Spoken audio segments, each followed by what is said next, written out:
그럼 그 불난 밤 종소리도 기억하니? 금별 언니? 곱게 차려입은 노부인의 목소리가 가늘게 떨렸습니다. 도시에서 평생 식품회사를 일군 윤명숙 회장이었어요. 남 앞에서 눈물 한 번 보인 적 없던 사람이었습니다. 그런 그가 산골 버스 종점, 낡은 골방에 무릎을 꿇고 있었어요. 맞은편엔 평생 그 종점을 지켜온 늙은 매표원이 앉아 있었습니다. 말없이 서로의 얼굴만 들여다보던 길고 무거운 침묵. 명숙의 떨리는 손이 주머니에서 작은 자개단추 반쪽을 꺼냈습니다. 오래전 세상을 떠난 어머니가 남긴 반쪽짜리 낡은 자개단추였습니다. 어디선가 아득히 울려오는 듯한 옛 종소리 한 자락. 늙은 매표원의 야윈 손목에는 오래된 화상 흉터가 가만히 드러나 있었습니다. 먼 옛날 불길 속에서 누군가 끌어안고 빠져나온 흔적이었어요. 명숙의 두 눈에서 굵은 눈물이 주르륵 흘러내렸습니다. 매표원의 메마른 입술이 천천히 떨리며 벌어졌어요. 큰별 언니? 평생 죽은 줄로만 알았던 그 이름이 좁은 골방에 가만히 떨어졌습니다. 두 사람은 차마 아무 말도 잊지 못한 채 서로를 바라보았습니다. 이 두 노인이 어쩌다 이렇게 마주 앉아 울고 있는 것일까요? 그리고 저 작은 자개단추 반쪽은 어쩌다 둘을 마주 앉혔을까요? 이야기는 65년 전 강원도의 한 작은 보육원으로 거슬러 올라갑니다. 끝까지 들어주신다면 오늘 그 자리가 당신의 꽃자리가 될 것입니다. 강원도 깊은 산골에 하루 4번만 버스가 들어오는 작은 종점이 있었습니다. 읍내로 나가는 마지막 정류장이었어요. 산을 넘어온 사람들이 처음 발을 딛는 자리이기도 했습니다. 그 종점 한 귀퉁이에는 양철 지붕을 인 낡은 매표소가 웅크리고 있었습니다. 유리창에는 손으로 꾹꾹 눌러 쓴 시간표가 빛바랜 채 붙어 있었어요. 매표소를 지키는 사람은 올해로 73이 된 정순분 할머니였습니다. 마을 사람들은 그저 종점 할매라고 정겹게 불렀어요. 순부는 새벽 5시면 어김없이 매표소에 작은 불을 켰습니다. 언손을 호호 불며 낡은 연탄 난로에 불부터 올렸어요. 그러고는 산길을 돌아 올라올 첫 차를 가만히 기다렸습니다. 버스가 들어오면 표를 끊어주고 떠나고 나면 빗자루를 들었습니다. 그것이 순분이 평생토록 지켜온 하루의 전부였어요. 첫 차 기사와 주고받는 짧은 인사가 그날의 가장 긴 말이기도 했습니다. 순분에게는 찾아오는 자식도 명절에 기다릴 식구도 없었습니다. 어려서 전쟁통에 부모를 잃고 산 너머 보육원에서 어린 시절을 보냈어요. 10살이 채 되기도 전에 낯선 집에 식모로 보내졌습니다. 새벽이면 누구보다 먼저 일어나 차디찬 아궁이에 불을 지펴야 했습니다. 겨울에는 손등이 다 트도록 얼음장 같은 우물물에 빨래를 했어요. 배가 고파도 다정한 말 한마디 건네주는 사람이 없었습니다. 그렇게 어린 순부는 남이 집살이로 제 유년을 다 흘려보냈어요. 글이라는 것은 40이 훌쩍 넘어서야 읍내 야학에서 겨우 깨쳤습니다. 제 이름 석자를 처음 또박또박 써보던 날 순부는 소리 없이 울었어요. 그렇게 평생을 홀로 이 작은 산골 종점에 뿌리를 내리고 살아왔습니다. 밤이면 낡은 라디오에서 흘러나오는 옛 노래가 유일한 벗이었어요. 처마 밑으로 찾아드는 길고양이에게 밥을 덜어주는 것도 순분의 낙이었습니다. 그래도 순분은 제 신세를 입에 올려 한탄하는 법이 없었어요. 오히려 종점에 들고 나는 사람들의 얼굴을 보는 것을 낙으로 삼았습니다. 그런 순분에게는 오래도록 버리지 못한 버릇이 하나 있었습니다. 차비가 없어 발만 동동 구르는 사람을 그냥 보내지 못하는 것이었어요. 그날도 허리 굽은 노인 하나가 빈 주머니를 뒤지며 어쩔 줄을 몰라 했습니다. 순부는 두말 없이 제 돈으로 표 한 장을 끊어 노인의 손에 쥐어주었습니다. 막차 끊기면 큰일 나요. 어여 타고 가셔. 노인은 연신 고개를 숙이고 또 숙이며 버스에 올랐어요. 며칠 뒤에는 가출이라도 한 듯한 어린 학생 하나가 종점을 서성였습니다. 순부는 사연을 묻지도 않고 표를 끊어 따끈한 호빵까지 손에 쥐어주었어요. 세상에서 집이 제일 따뜻한겨. 화가 풀리거든 꼭 돌아가. 학생은 눈만 끔뻑이다가 꾸벅 절을 하고는 버스에 올랐습니다. 장에 다녀오는 행상 아주머니에게는 늘 따끈한 보리차 한 잔을 내주었어요. 그렇게 순분의 손을 거쳐간 사람이 한둘이 아니었습니다. 오가는 정으로 데워지던 한평 남짓한 작은 사랑방. 장날이면 표를 사러 온 이들이 순분에게 안부부터 건넸습니다. 종점 할매의 국수 맛을 그리워하는 단골 기사도 여럿이었습니다. 말벗 없는 산골에서 그 작은 인정만이 서로에게 큰 위안.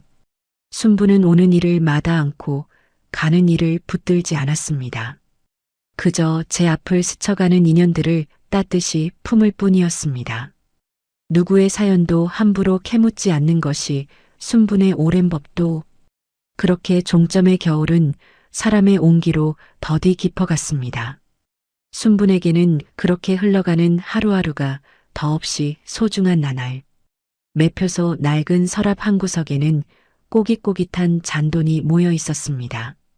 그것은 순분이 제 끼니를 한 술씩 아껴 따로 모아둔 차표 값이었어요.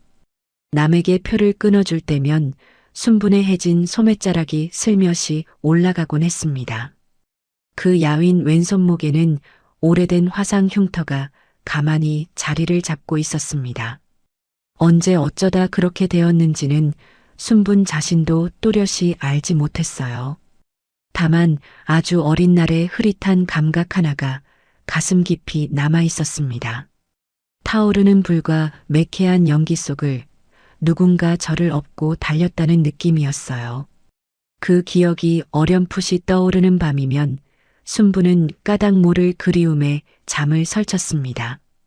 꿈속에서는 언제나 누군가의 작은 손이 자꾸만 제 손을 잡아 끌었어요.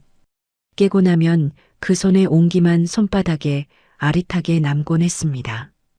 해가 산마루로 넘어가면 종점은 이내 텅 비고 말았습니다. 마지막 버스가 떠나면 푸른 상그늘이 매표소까지 길게 내려앉았어요. 적막한 종점에 홀로 남으면 순부는 라디오를 가만히 켰습니다. 빈 매표소를 천천히 채우던 옛 노래 한 자락. 순부는 그 노랫소리에 기대어 길고 시린 밤을 견뎠습니다. 명절이 돌아와도 그 깊은 적막은 조금도 달라지지 않았습니다. 온 세상이 식구를 찾아 떠나간 자리에 순분만 덩그러니 홀로 남았어요.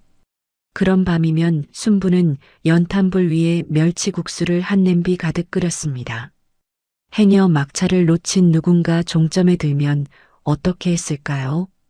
순부는 김이 오르는 국수 한 그릇을 말없이 내밀어 주었습니다. 한술 뜨고 가요. 빈속으로 나서면 밤길이 더 추운 법이요.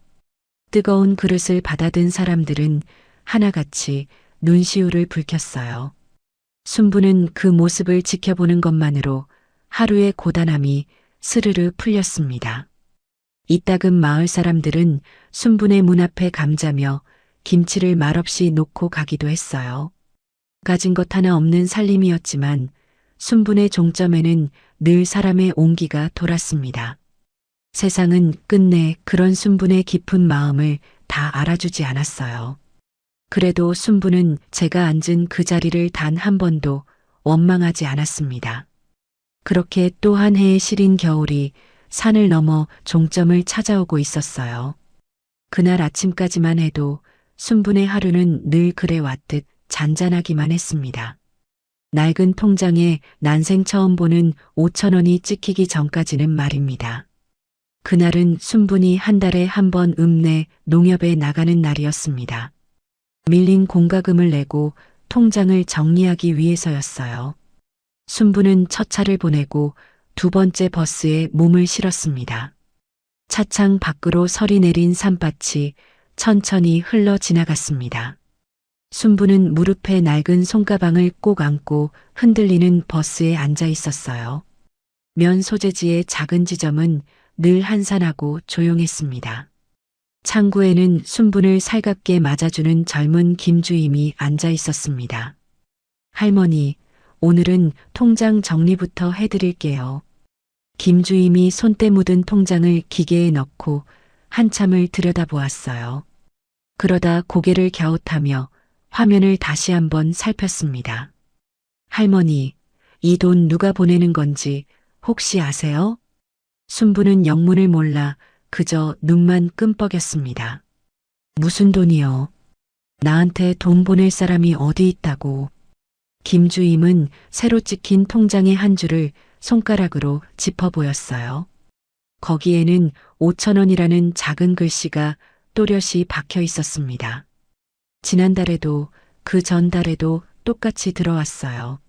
매달 같은 날 꼬박꼬박 5,000원씩이요. 순분의 주름진 얼굴에 옅은 놀라움이 천천히 번졌습니다. 처음에는 누군가 계좌를 잘못 알고 보낸 돈이라고만 여겼어요. 그거 남의 돈 아니요. 도로 돌려줘야 하는 거 아닌가. 김주임은 안타까운 표정으로 천천히 고개를 저었습니다. 그게요, 보낸 분 이름이 통 안 떠요. 어느 단체 이름으로만 들어와서 누군지 알 수가 없네요. 순부는 한참을 멍하니 앉아 통장만 들여다보았습니다.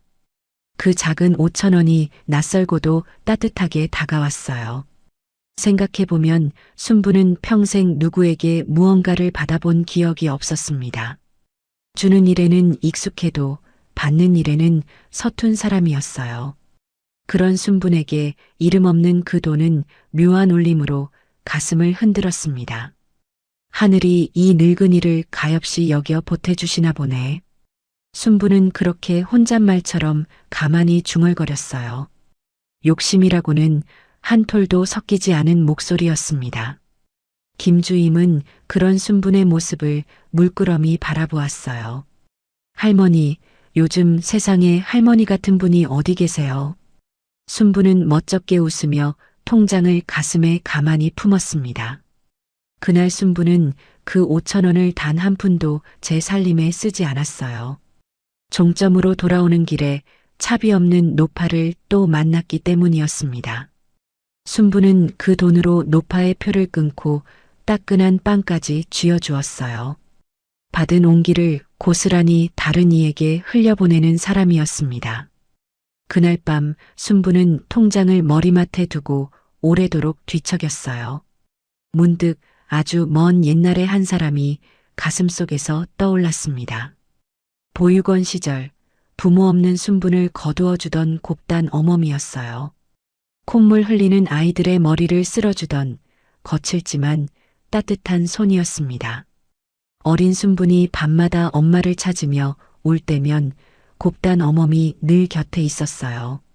그 투박한 손으로 등을 토닥이며 어머문 같은 말을 되뇌곤 했습니다. 아가, 종은 울다가도 제풀에 그치는겨. 실컷 울고 나면 슬픔도 다 지나가는 법이란다. 순부는 저도 모르게 그 오래된 말을 입속으로 가만히 따라했어요. 종은 울면 그치는겨. 까맣게 잊고 살던 그 말이 왜 하필 오늘 떠올랐는지 알 수 없었습니다. 가슴 한구석이 까닭 모르게 시큰하고 아릿해져 왔어요. 순부는 그 시린 마음을 애써 다독이며 천천히 눈을 감았습니다. 그 밤 따라 잠은 좀채 오지 않았습니다. 어둠 속에서 가만히 쓸어보는 야윈 손목 하나. 오래된 화상 흉터가 손끝에 까칠하게 닿아왔습니다. 곱단 어멈을 떠올릴 때면 늘 함께 어른거리는 또 하나의 얼굴.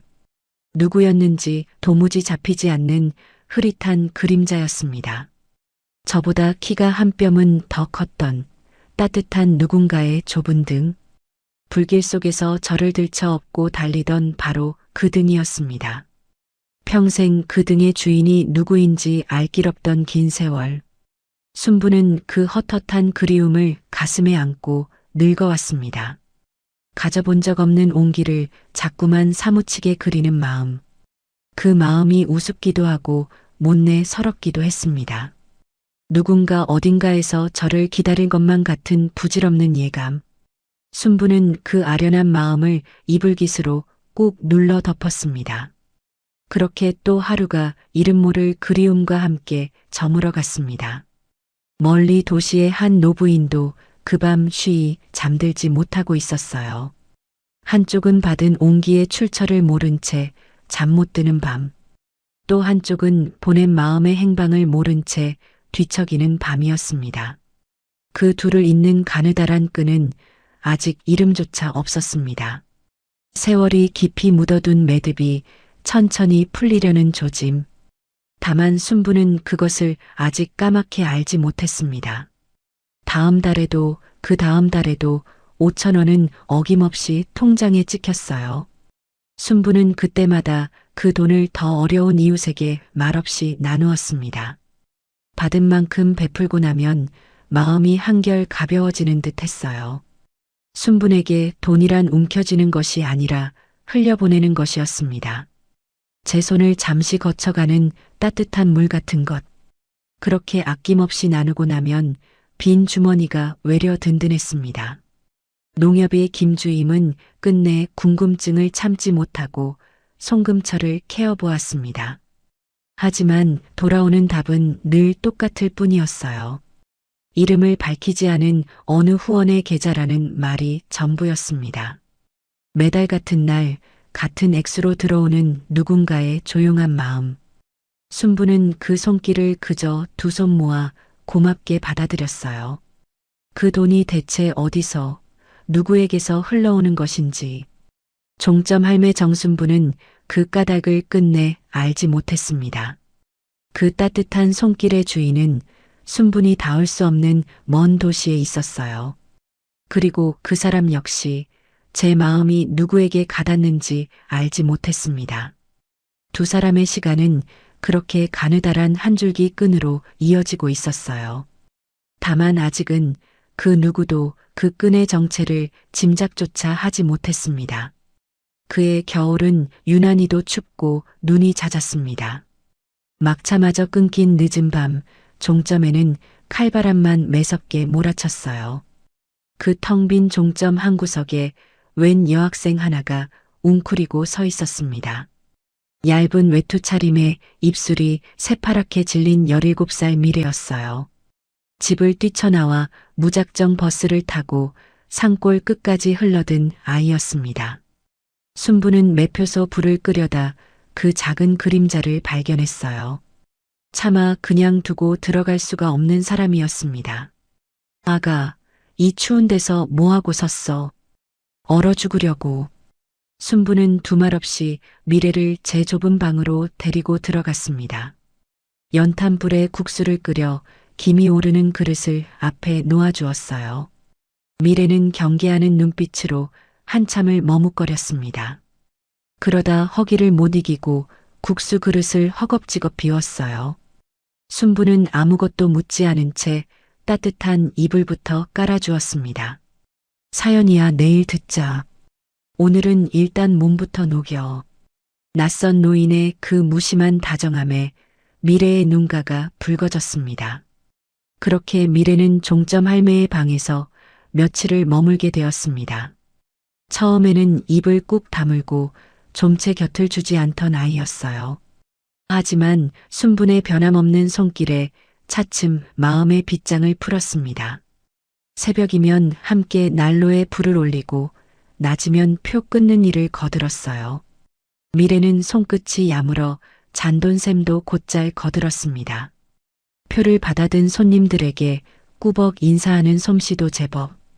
그 어린 손길에 종점은 오랜만에 생기가 돌았습니다. 빈 밥상에 수저 2벌을 놓는 저녁의 작은 온기. 순부는 그 사소한 일들이 새삼 가슴 뭉클했습니다. 연탄불 앞에 마주 앉아 나눠 먹던 군고구마 한 알. 미래는 학교 이야기를 조잘조잘 풀어놓곤 했습니다. 순부는 그저 고개를 끄덕이며 그 소리에 귀를 기울였습니다. 오래도록 비어있던 방에 차오르던 사람의 목소리. 순부는 문득 제게도 이런 식구가 있었으면 싶었습니다. 평생 입 밖에 내본 적 없던 분에 넘치는 욕심 하나. 그러나 그런 바람은 사치라며 순부는 가만히 고개를 저었습니다. 행여 이 아이마저 떠나면 다시 혼자라는 생각에 가슴이 시렸습니다. 그래도 끝내 붙잡지 않기로 한 순분의 오랜 마음. 아이가 돌아갈 곳은 결국 제 집이라는 것을 알았기 때문입니다.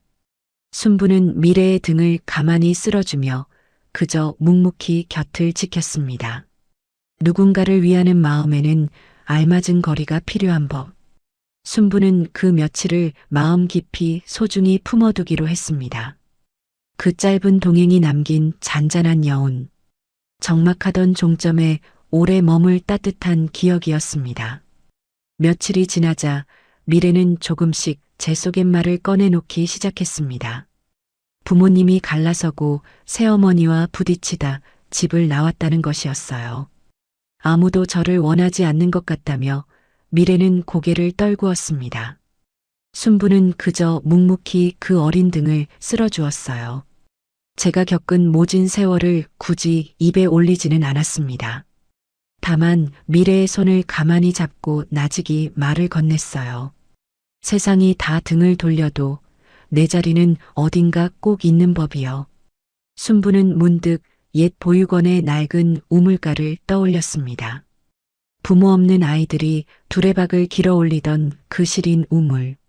추운 날이면 곱단 어멈이 데운 물을 받아 손을 녹여주곤 했어요. 순부는 그 우물가의 온기를 미래에게도 나누어 주고 싶었습니다. 나도 너만 할 적에 갈 데가 없었더란다. 그래도 누군가 손 한번 잡아주면 그 겨울이 견뎌지더라. 미래는 그 말에 참았던 울음을 끝내 터뜨리고 말았어요. 며칠 뒤 미래는 집으로 돌아갈 결심을 했습니다. 순부는 차표를 끊어주고 손에 따끈한 호빵을 쥐어주었어요.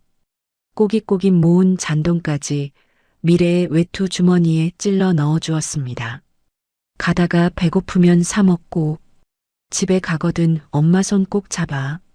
미래는 버스에 오르기 전 순분을 와락 끌어안았어요. 할머니, 이 은혜 저 평생 안 잊을게요. 버스가 모퉁이로 사라질 때까지 순부는 오래도록 손을 흔들었습니다. 그것으로 순부는 또 한 번 제자리에 몫을 다했다고 여겼어요. 그런데 그 작은 인연이 뜻밖의 물결을 일으켰습니다. 집으로 돌아간 미래가 그 며칠을 짧은 영상으로 엮어올린 것이었어요. 산골 종점 할머니가 낯선 가출 소녀를 걷어 먹이고 보살핀 이야기. 거기에 미래의 서툴고 진솔한 글이 한 줄 한 줄 더해졌습니다. 그 영상은 보는 이들의 마음을 잔잔히 적셨어요. 며칠 만에 수많은 사람들이 그 이야기를 나누기 시작했습니다. 세상에 아직 이런 분이 다 계시네. 종점 할매 덕분에 마음이 다 따뜻해진다. 댓글마다 그런 다정한 말들이 줄을 이었어요. 급기야 지역 방송국에서 순분을 찾아 카메라를 들이댔습니다. 순분은 쑥스러워 손사래만 치며 어쩔 줄을 몰라 했어요. 내가 뭘 했다고 이 야단인지 모르겠네. 화면 속 순부는 그저 수줍게 웃는 산골 노인일 뿐이었습니다. 방송은 순분의 굽은 등과 야윈 손을 따뜻하게 비추었어요. 표를 끊어주는 그 거친 손목 위로 오래된 화상 흉터가 스쳐 지나갔습니다. 그날 저녁 그 방송은 멀리 도시의 한 거실에까지 흘러들었습니다. 품위 있게 차려입은 한 노부인이 텔레비전 앞에 가만히 앉아 있었어요. 대주식품을 일군 윤명숙 회장이었습니다. 화면 속 종점 할매의 얼굴을 보던 명숙의 눈동자가 천천히 흔들렸어요. 찻잔을 쥔 그 손끝이 까닭 모르게 가늘게 떨려왔습니다. 명숙은 화면에서 도무지 눈을 떼지 못한 채 그대로 굳어 있었어요. 오래도록 가슴 깊이 묻어두었던 한 사람의 얼굴. 그 얼굴이 화면 속 종점 할매에게 자꾸만 겹쳐 보였습니다. 명숙은 떨리는 손으로 가만히 제 가슴을 눌렀습니다. 잊으려 아무리 애써도 끝내 잊히지 않던 어린 동생의 얼굴. 먼 옛날 불길 속에서 영영 놓쳐버린 그 작고 따뜻한 손. 명숙은 그날 밤 오래도록 텔레비전 앞을 떠나지 못했습니다. 한 번도 입에 올린 적 없던 그리운 이름 하나가 입가에 자꾸만 맴돌았습니다. 도시의 한복판, 대주식품 본사 사옥은 늘 분주하게 돌아갔습니다. 그 꼭대기층 회장실에 윤명숙 회장이 홀로 앉아 있었어요. 맨손으로 작은 식품 회사를 일으켜 굴지의 기업으로 키운 사람이었습니다. 직원들은 그런 명숙을 한결같이 존경하면서도 어려워했어요. 명숙은 평생 흐트러진 모습 한 번 보인 적이 없는 사람이었습니다. 그러나 그 단정한 얼굴 뒤에는 누구도 모르는 깊은 그늘이 있었어요. 어린 시절 보육원 화재로 잃은 동생에 대한 그리움이었습니다. 명숙은 해마다 이름을 밝히지 않고 여러 보육원에 후원을 이어왔어요. 가난한 아이들의 사연을 들으면 조용히 손을 보태곤 했습니다. 그것이 먼저 떠난 동생을 향한 명숙 나름의 속죄이자 그리움이었어요. 명숙에게 그 동생은 세상에 단 하나뿐인 혈육이었습니다. 전쟁통에 부모를 잃고 보육원에 맡겨진 어린 두 자매. 명숙은 5살 어린 동생을 늘 제 등에 업고 다녔습니다. 배가 고프면 제 몫에 주먹밥을 떼어 동생 입에 넣어 주었어요. 보육원에 시린 밤이면 둘은 서로의 온기로 추위를 견뎠습니다. 그렇게 명숙에게 동생은 곧 제 분신과도 같은 아이였습니다. 그러나 어느 끔찍한 겨울밤 그 모든 것이 무너지고 말았어요. 아수라장 속에서 명숙은 끝내 동생의 손을 놓치고 말았습니다. 그 작고 따뜻한 손의 감촉이 명숙의 손바닥에 평생 남았어요. 한참 뒤 명숙이 받아든 것은 동생의 사망 소식뿐이었습니다. 그날 이후 명숙은 도시의 한 가정으로 입양되어 성을 바꾸었습니다. 모진 세월을 이 악물고 버텨 끝내 제 손으로 회사를 일구었어요. 그러나 성공을 이룰수록 가슴 한구석은 더 허전해져 갔습니다. 곁에서 함께 늙어갈 단 하나의 핏줄이 없는 까닭이었어요. 그리움이란 세월로도 끝내 메워지지 않는 빈자리였습니다. 명숙은 그 시린 빈자리를 남몰래 선행으로 메우며 살아왔습니다. 죽은 동생이 어딘가 살아 저리 곱게 늙었으면 하는 마음. 그 부질없는 바람으로 명숙은 이름 없는 후원을 이어온 것이었습니다. 회장실 책상 서랍에는 빛바랜 흑백 사진 한 장이 늘 들어 있었습니다. 어린 두 자매가 보육원 마당에서 손을 꼭 잡고 찍은 사진이었어요. 세월에 닳아 동생의 얼굴은 이제 흐릿하게 발해 있었습니다. 명숙은 힘든 날이면 그 사진을 꺼내 한참을 들여다보곤 했어요. 그러던 며칠 전 명숙은 우연히 한 방송을 보게 되었습니다. 산골 버스 종점을 지키는 어느 늙은 할머니의 이야기였습니다. 차비 없는 이들에게 표를 끊어주고 국수를 끓여 먹이는 노인. 명숙은 그 화면에서 도무지 눈을 뗄 수가 없었습니다. 종점 할매의 굽은 등과 야윈 손이 자꾸만 가슴을 두드렸어요. 명숙은 그날부터 며칠을 그 짧은 영상만 돌려보았습니다.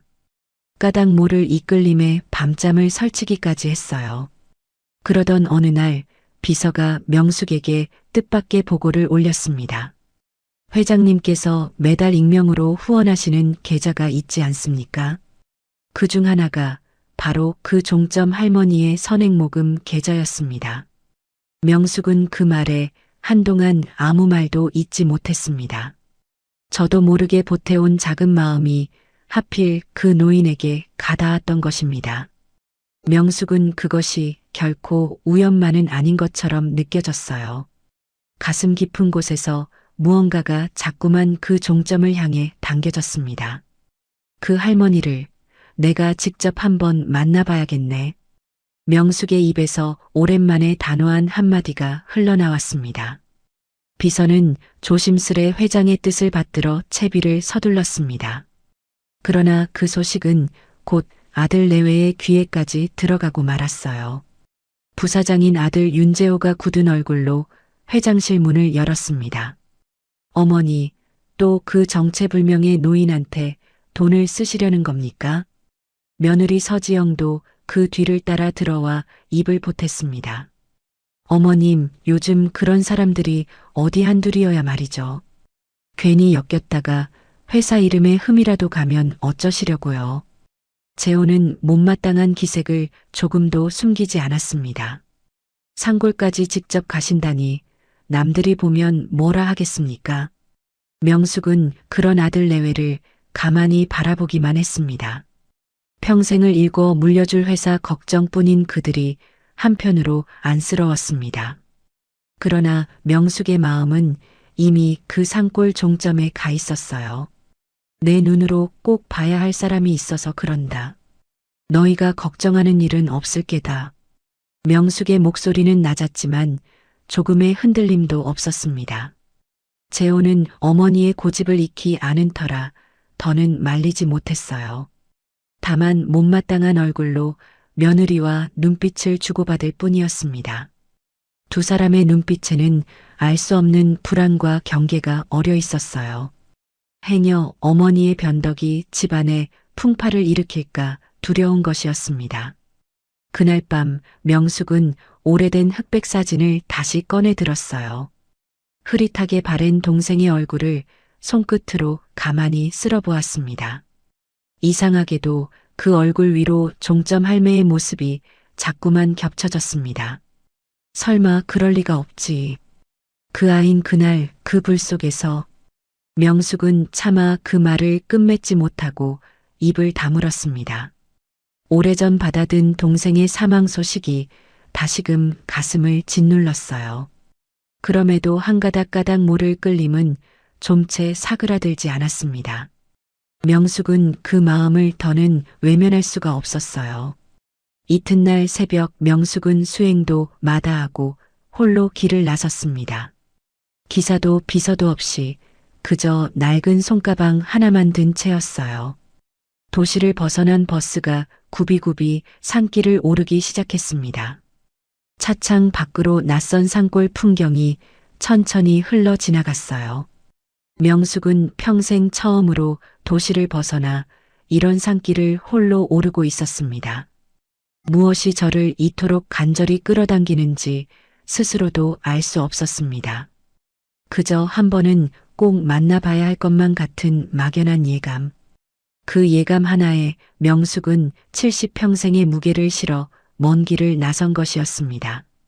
명숙의 가슴은 까닭 모를 설렘과 두려움으로 함께 뛰고 있었어요. 자식들의 만류를 뒤로 한 채 명숙은 끝내 그 산골행 버스에 올랐습니다. 그 버스가 다다를 종점에 무엇이 기다리고 있는지도 모른 채 말이에요. 버스가 산길의 마지막 구비를 돌아 종점에 다다랐습니다. 명숙은 떨리는 마음으로 천천히 버스에서 내렸어요.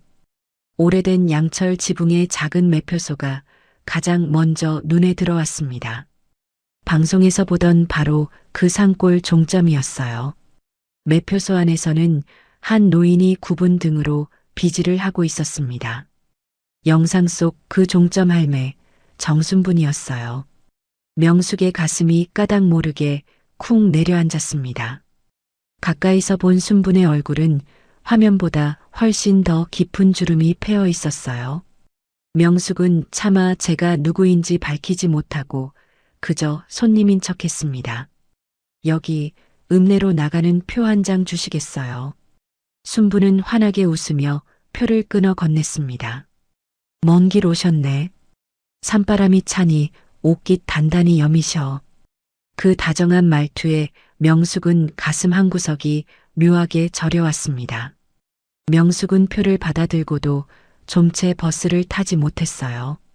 순분의 일하는 모습을 한참이나 멀찍이서 지켜보았습니다. 차비 없는 노인에게 표를 끊어주는 손길을 똑똑히 보았어요. 영상으로만 보던 그 인정을 두 눈으로 확인한 것이었습니다. 명숙은 그 모습을 멀찍이 지켜보며 자꾸만 목이 메어왔습니다. 평생 받기만 하며 살아온 자신과는 너무도 다른 삶이었어요. 가진 것 하나 없이도 저리 환하게 웃을 수 있는 노인의 얼굴. 명숙은 그 얼굴에서 좀처럼 시선을 거둘 수가 없었습니다. 그것이 바로 명숙이 평생 그리워하던 어떤 얼굴만 같았기 때문이었습니다. 명숙은 까닭모를 이끌림에 그만 막차 시간을 흘려보냈어요. 순분이 그런 명숙을 보고는 안쓰러운 듯 다가왔습니다. 아이고 손님, 막차가 벌써 끊겼는데 일을 어쩐대요. 명숙은 멋쩍게 웃으며 어쩔 줄을 몰라 했습니다. 순부는 두말 없이 명숙을 제 좁은 방으로 이끌었습니다. 날도 추운데 여기서 하룻밤 묵고 첫 차로 가셔. 연탄불 위에서는 어느새 멸치국수가 보글보글 끓고 있었습니다. 순부는 김이 오르는 국수 한 그릇을 명숙 앞에 놓아주었습니다. 평생 진수성찬을 받아온 명숙이었어요. 그러나 그 소박한 국수 한 그릇이 이상하게도 목이 메도록 따뜻했습니다. 명숙은 국수를 한술 뜨다 말고 가만히 순분을 바라보았습니다. 평생 남에게 베풀기만 하며 살아온 듯한 그 구분 등 명숙의 눈에는 그 모습이 어쩐지 도무지 낯설지가 않았습니다. 어디선가 분명히 본 듯한 익숙함에 가슴이 자꾸만 두근거렸어요. 명숙은 그 까닭 모를 떨림을 애써 가라앉히려 했습니다. 좁은 방 안에는 매캐한 연탄 냄새와 사람의 온기가 가득했습니다. 도시의 으리으리한 저택에서는 한 번도 느껴보지 못한 온기. 명숙은 그 따뜻함 속에서 까닭 모를 눈물이 핑 돌았어요. 두 노인은 좁은 방에 마주 앉아 국수를 나누어 먹었어요. 처음에는 그저 산골 날씨 이야기로 어색하게 말문을 열었습니다. 그러다 명숙이 조심스레 순분의 사연을 물었습니다. 할머니는 이 종점을 어떻게 평생 혼자 지키셨대요? 순분은 잠시 먼 산을 바라보다 천천히 입을 열었습니다. 나야 뭐 어려서부터 갈 데 없는 고아였으니께 전쟁통에 부모 잃고 보육원에서 컸지요. 그 말에 명숙의 손에 든 젓가락이 멈칫 떨렸습니다. 명숙 역시 같은 전쟁고아 출신이었기 때문이었습니다. 저도 어릴 적에 보육원에서 자랐답니다. 명숙의 떨리는 목소리에 순분이 반가운 듯 눈을 동그랗게 떴습니다. 아이고, 동병상련이네요. 그 시절 고아들이 다 그렇지.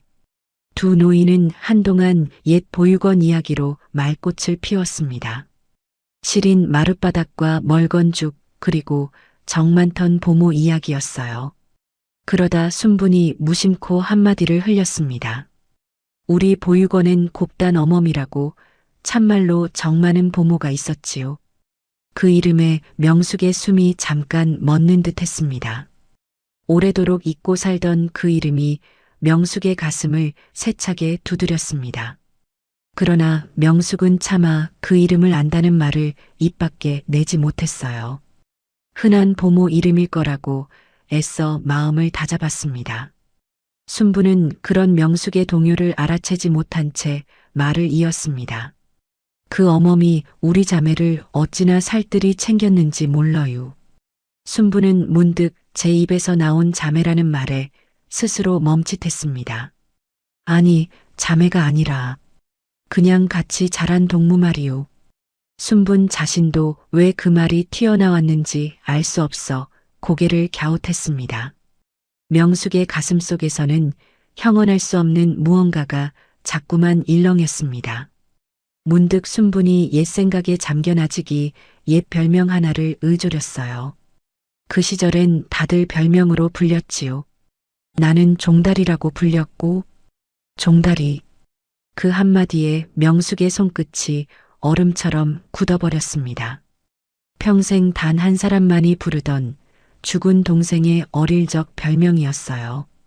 명숙의 입술이 가늘게 떨리며 무언가를 말하려다 멈췄습니다.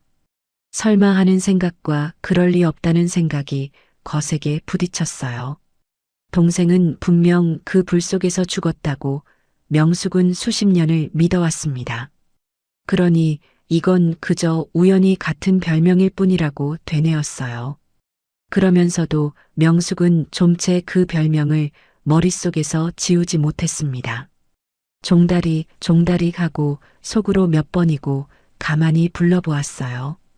어린 동생이 잘 울던 모습을 보고 제가 직접 붙여준 별명이었습니다.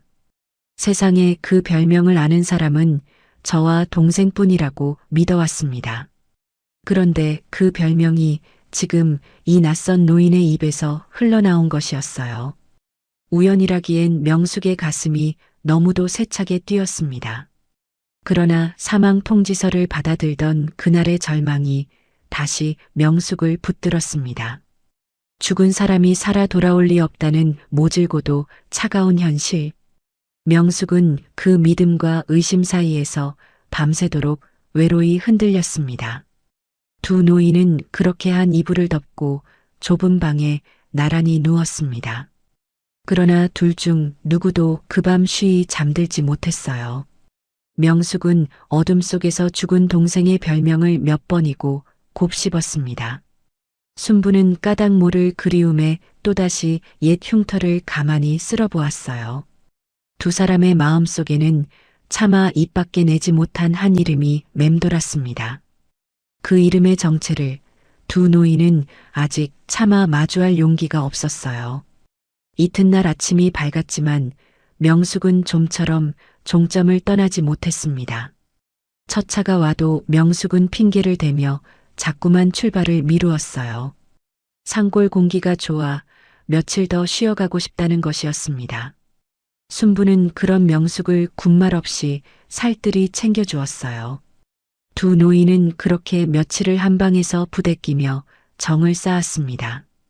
명숙은 매일 새벽 순분과 함께 난로에 불을 올렸습니다. 표를 끊으러 오는 산골 사람들에게 어색하게 인사를 건네기도 했어요. 순부는 그런 명숙을 스스럼 없이 살갑게 대해 주었습니다.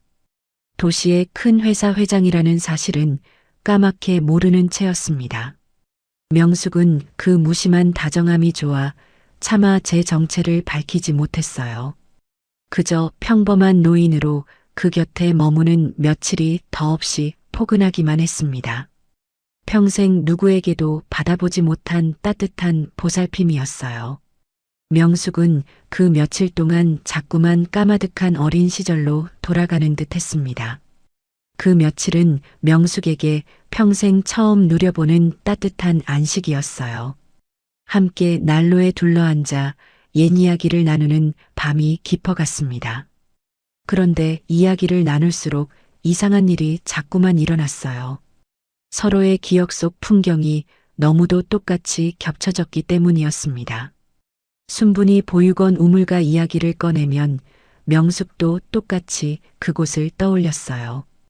두레박을 길어 올리던 시린 손과 깨진 바가지까지 한결같았습니다.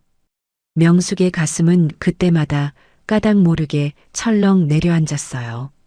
순분이 옛 보육원의 낡은 종 이야기를 꺼낸 밤도 그랬습니다. 끼니 때마다 댕댕 울리던 그 종소리가 못내 그립다는 것이었어요. 명숙의 귓가에도 그 오래된 종소리가 생생하게 되살아났습니다. 두 사람은 약속이나 한 듯 똑같은 종소리를 떠올리고 있었어요. 그러던 어느 밤 순분이 옛 보모를 그리워하며 한마디를 을조렸습니다. 곱단 어멈이 늘 그랬지요. 종은 울면 그치는겨 하고 그 순간 명숙의 손에서 들고 있던 찻잔이 달그락 흔들렸습니다. 실컷 울고 나면 다 지나가는 법이란다.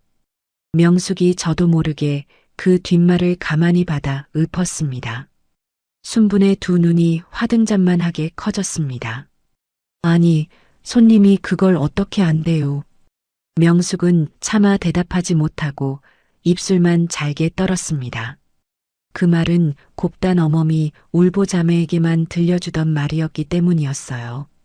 두 노인 사이에 무거운 침묵이 한참을 내려앉았습니다. 명숙은 떨리는 눈으로 순분의 얼굴을 뚫어지게 들여다보았어요. 주름 너머로 자꾸만 어린 동생의 얼굴이 어른거렸습니다. 저 혹시 할머니 어릴 적에 명숙이 떨리는 목소리로 무언가를 묻다가 끝내 말을 삼켰습니다. 차마 입에 담을 수 없는 물음이 목구멍에서 턱 막혀버렸습니다. 순분도 그제야 명숙에게서 묘한 익숙함을 느끼기 시작했어요. 이 낯선 손님이 왜 이리 제 마음을 흔드는지 알 수가 없었습니다. 순분은 무심코 명숙의 손을 가만히 잡아보았어요. 그 따뜻한 손길에 명숙의 눈에서 기어이 눈물 한 줄기가 흘렀습니다. 명숙의 마음은 믿고 싶은 간절함으로 마구 요동쳤습니다. 이 사람이 정말 그 불 속에서 잃은 내 동생이라면. 그러나 곧 모진 현실이 명숙의 발목을 차갑게 붙들었습니다. 동생은 분명 그날 죽었다고 사망 통지서가 또렷이 말하고 있었어요. 죽은 사람이 살아 돌아왔을 리 없다는 생각이 명숙을 짓눌렀습니다. 명숙은 그 믿음과 의심 사이에서 끝내 무너져 내릴 것만 같았어요. 바로 그때 종점 밖에서 요란한 자동차 소리가 들려왔습니다. 문이 거칠게 열리며 아들 윤재호가 성난 얼굴로 들이닥쳤습니다. 어머니, 도대체 연락도 없이 여기서 며칠을 계신 겁니까? 재호는 어머니가 사라졌다며 사람을 풀어 종점까지 찾아온 것이었습니다. 뒤따라 들어온 며느리 지영의 눈초리가 순분을 매섭게 훑쳤습니다. 어머님, 이 노인네가 어머님을 붙잡고 안 보내드린 거 아니에요. 순분은 영문도 모른 채 그 차가운 시선에 어쩔 줄을 몰라 했습니다. 아니, 나는 그저 손님인 줄 알고. 재호는 순분의 말을 거칠게 끊으며 언성을 높였습니다. 댁이 우리 어머니한테 무슨 수작을 부린 겁니까? 늙은이가 돈 좀 있어 보이니까 단단히 들러붙었구먼. 그 모진 말에 순분의 얼굴이 하얗게 질려버렸습니다. 지영은 한술 더 떠 순분을 아래 위로 차갑게 훑어보았어요. 행색이 초라하니 더욱 의심스럽다는 매정한 눈빛이었습니다. 순분은 평생 처음 들어보는 모진 말에 그저 고개를 떨구었어요. 억울했지만 가난한 제 처지가 무슨 죄인 것만 같았습니다. 무어라 변명할 말조차 목구멍에서 차마 나오지 않았어요. 명숙이 황급히 아들을 말렸지만 소용이 없었습니다. 재호야, 그러지 마라. 이분은 그런 분이 아니다. 그러나 재호는 막무가내로 어머니의 팔을 붙들어 일으켰습니다. 가시죠, 어머니. 이런데 더 계실 분이 아니십니다. 명숙은 끌려나가다시피 순분에게서 떼어졌습니다. 미처 묻지 못한 그 한마디가 명숙의 가슴에 그대로 얹혔습니다. 순분은 멀어지는 명숙의 뒷모습을 멍하니 바라볼 뿐이었어요. 차마 잡지도 부르지도 못한 채 두 손만 떨고 있었습니다. 검은 자동차가 흙먼지를 일으키며 산길을 내려가기 시작했어요. 명숙은 차창에 매달려 점점 작아지는 종점을 하염없이 돌아보았습니다. 방금 손에 닿을 듯했던 진실이 다시 안개 속으로 멀어지고 있었어요. 명숙은 당장이라도 차를 돌려 종점으로 되돌아가고 싶었습니다. 그러나 동생은 죽었다는 모진 믿음이 그 마음을 차갑게 붙들었어요. 사실은 진실을 확인하는 일이 명숙도 두려웠습니다. 만에 하나 아니라면 그 무너지는 실망을 견딜 자신이 없었어요. 평생을 지켜온 그 그리움마저 부서질까 겁이 났던 것입니다. 한편 종점에 홀로 남은 순분의 마음도 속절없이 무너져 내렸습니다. 낯선 손님에게 따뜻한 정을 주었다가 모진 말만 돌려받은 까닭이었어요. 순분은 텅 빈 매표소에 우두커니 앉아 오래도록 흉터를 쓸어보았습니다. 까닭 모를 그리움과 서러움이 한꺼번에 밀려와 어깨를 들썩이게 했어요. 믿고 싶은 마음과 차가운 기록 사이에서 명숙은 끝내 무너지고 말았습니다. 순분의 굽은 어깨 위로 산골에 찬 어둠이 소리 없이 내려앉았습니다. 두 노인의 멈춰버린 시간은 좀처럼 다시 흐르지 못하고 있었어요. 그날 종점의 낡은 종이 바람에 흔들리며 슬프게 울고 있었습니다. 도시로 돌아온 명숙은 사실상 집안에 갇히고 말았습니다. 아들 재호는 어머니의 외출을 일일이 가로막았어요. 며느리 지영도 곁을 지키며 명숙을 한시도 혼자 두지 않았습니다. 어머니, 연세도 있으신데 큰 병원에서 검사부터 받으셔야죠. 재호는 어머니가 노망이 났다는 말까지 서슴지 않았습니다. 명숙은 그 종점 할머니를 다시 만나야 한다고 거듭 호소했습니다. 그러나 아들 내외는 끝내 들은 척도 하지 않는 매정한 사람들. 명숙의 휴대전화마저 어느새 손이 닿지 않는 곳으로 치워졌습니다. 명숙은 그저 창밖만 바라보며 애를 태울 수밖에 없었어요. 재호는 의사까지 집으로 불러 어머니의 정신을 검사하게 했습니다. 명숙이 아무 이상 없다는 진단이 나와도 소용이 없었어요. 아들 내외의 눈에 어머니는 그저 노망난 노인일 뿐이었습니다. 평생 회사를 일군 어머니의 판단조차 그들은 믿어주지 않았어요. 명숙은 그 무시와 감시 속에서 하루하루 야위어 갔습니다. 그러나 누구에게도 제 속내를 털어놓을 수가 없었습니다. 죽은 동생일지 모른다는 말을 어찌 입에 담을 수 있었겠습니까? 명숙은 그 무거운 비밀을 홀로 가슴에 끌어안았습니다. 가슴 속에는 차마 확인하지 못한 그 이름이 자꾸만 맴돌았습니다. 한편 재호와 지영은 은밀히 또 다른 일을 꾸미고 있었어요. 그 산골 종점을 아예 명숙에게서 떼어놓으려는 속셈이었습니다. 마침 그 종점 일대가 관광지로 개발될 예정이라는 소문이 돌았어요. 재호는 그 개발을 빌미로 순분을 종점에서 내쫓으려 들었습니다. 근본도 모를 노인이 어머니 재산을 노린다고 굳게 믿은 까닭이었어요. 지영은 사람을 시켜 순분에게 봉투 하나를 내밀었습니다. 이 돈 받고 다시는 회장님 근처에 얼씬도 하지 마세요. 봉투 안에는 순분이 평생 만져본 적 없는 큰 돈이 들어 있었습니다. 순분은 그 돈을 보고도 조금의 흔들림 없이 고개를 저었습니다. 나는 그분한테 바라는 게 아무것도 없어요. 그저 손님인 줄 알고 국수 한 그릇 대접했을 뿐인디. 순분은 봉투를 정중히 되돌려주며 담담히 말했습니다. 심부름 온 사람은 그 의연함에 도리어 머쓱해져 돌아갔습니다. 그러나 재호 내외의 압박은 거기서 그치지 않았어요. 이번에는 종점 철거를 앞당기겠다는 공문이 순분에게 날아들었습니다. 평생을 지켜온 그 작은 매표소를 비우라는 통보였어요. 순분의 가슴이 철렁 내려앉고 말았습니다. 이 종점은 순분에게 단순한 일터가 아니었어요. 갈 곳 없던 한평생을 받아준 유일한 안식처였기 때문이었습니다.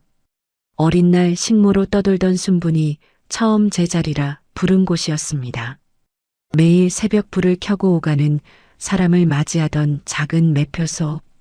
순분에게 그 종점은 곧 집이자 하나뿐인 가족이었습니다. 그 자리를 비우라는 통보가 순분의 가슴을 후벼 팠어요. 평생 누구에게도 폐 한 번 끼치지 않고 살아온 순분이었습니다. 그런 자신에게 닥친 일이라기에는 너무도 가혹했어요. 순분은 떨리는 손으로 그 차가운 공문을 몇 번이고 다시 읽었습니다. 글자들이 자꾸만 눈앞에서 흐릿하게 번져갔어요. 그래도 순분은 끝내 눈물 한 방울 내보이지 않았습니다. 순분은 텅 빈 종점에 홀로 앉아 깊은 한숨을 내쉬었어요. 문득 며칠 전 다녀간 그 도시 손님의 얼굴이 떠올랐습니다. 어쩌면 그 손님 때문에 이 모든 일이 시작된 것만 같았어요. 순분은 괜한 정을 주었다가 화를 부른 것은 아닌지 자책했습니다. 내가 주제넘게 무슨 욕심을 냈던 게요. 순부는 스스로를 탓하며 조용히 마음을 접으려 했습니다. 다시는 그 손님을 그리워하지 않기로 굳게 다짐했습니다. 그러나 마음과 달리 자꾸만 그 얼굴이 눈앞에 어른거렸어요. 밤이 되면 순부는 또다시 옛 흉터를 가만히 쓸어보았습니다. 까닭 모를 그리움이 더 깊어진 것은 어쩐 일인지 알 수 없었어요. 도시의 명숙도 그 밤 잠을 이루지 못하기는 마찬가지였습니다.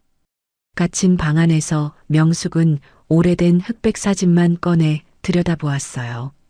흐릿한 동생의 얼굴 위로 자꾸만 종점 할매가 겹쳐졌습니다. 내가 끝내 확인도 못하고 이대로 보내야 하는 게냐? 명숙은 베갯니디 젖도록 소리 없이 눈물을 흘렸습니다. 확인이 두려워 미뤘던 것이 이제는 사무치게 후회되었습니다. 만약 정말 그 아이가 살아있었던 거라면 어쩐단 말인가. 명숙은 그 생각만으로도 가슴이 미어져 잠을 이룰 수가 없었습니다.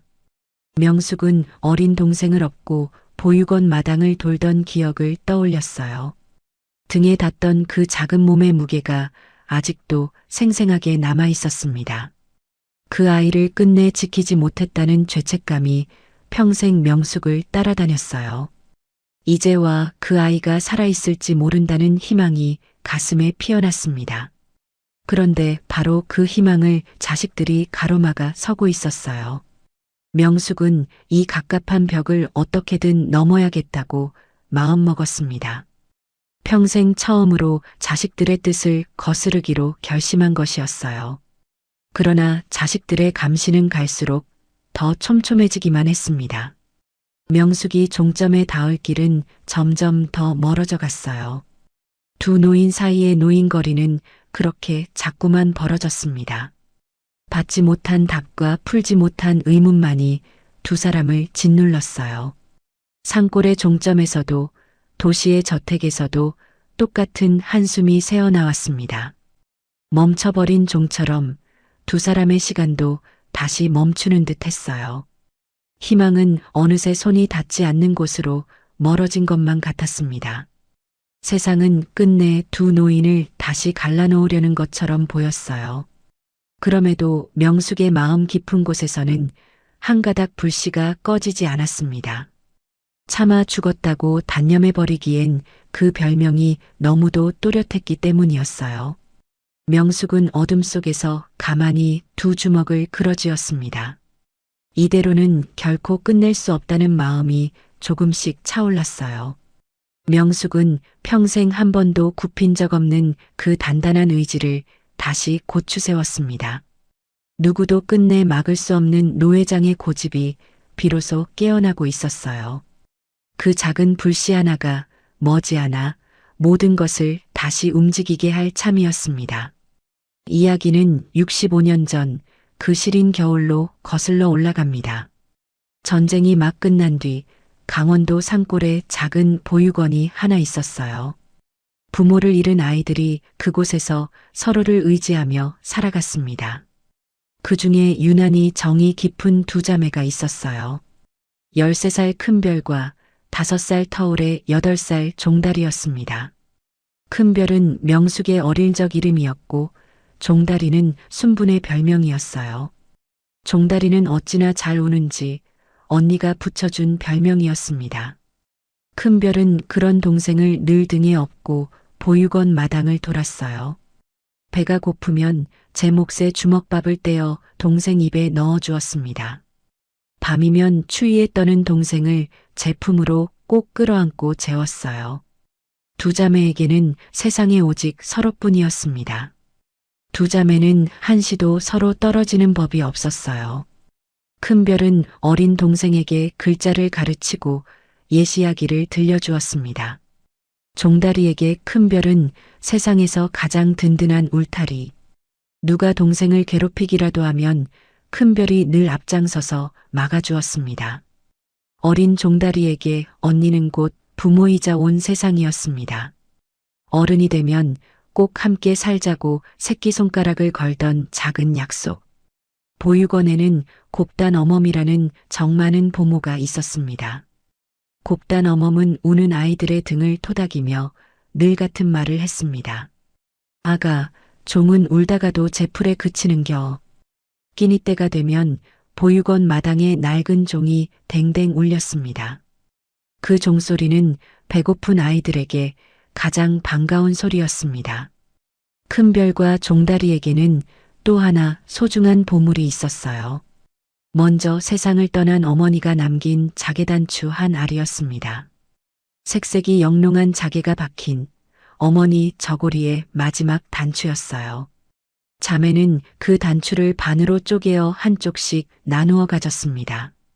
이거 가지고 있으면 우리 영영 안 헤어지는겨. 큰별은 동생의 손에 단추 반쪽을 꼭 쥐어주며 그렇게 약속했습니다. 종다리는 그 반쪽을 보물처럼 품속 깊이 간직했습니다. 두 자매에게 그 단추 반쪽은 곧 돌아가신 어머니의 온기였어요. 세상 무엇과도 바꿀 수 없는 단 하나의 정표였습니다. 어린 두 손이 단추 반쪽을 마주대 보며 까르르 웃곤 했어요. 그러나 그 약속이 무너지던 끔찍한 밤이 끝내 찾아오고 말았습니다. 깊은 겨울밤, 보육원 한쪽에서 불길이 솟구치기 시작했습니다.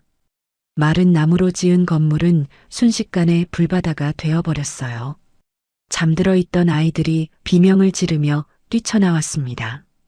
매캐한 연기가 좁은 방 안에 가득 들어찼어요.